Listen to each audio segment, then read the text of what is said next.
આજની સવારના સૌથી મોટા સમાચાર એ છે કે ઐતિહાસિક તેજી પછી હવે સોના અને ચાંદીમાં ઐતિહાસિક કડાકો પણ જોવા મળી રહ્યો છે।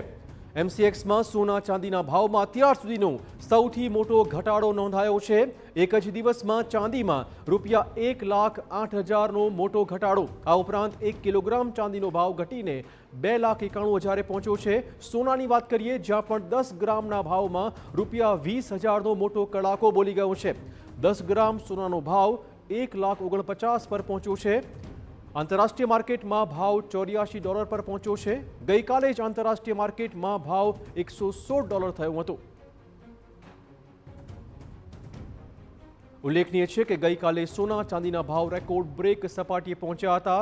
એમસીએક્સમાં 1 કિલોગ્રામ ચાંદીનો ભાવ 4 લાખને પાર પહોંચ્યો હતો તો 10 ગ્રામ સોનું પણ પોણા 2 લાખની નજીક પહોંચી ગયું હતું। પરંતુ હવે બંનેના ભાવમાં મોટો કડાકો છે। નિષ્ણાતોના મતે હાલ વૈશ્વિક કારણના કારણે તેમજ સેન્ટ્રલ બેંક દ્વારા સોનાના વેચાણના કારણે આ ભાવમાં કડાકો બોલી ગયો છે।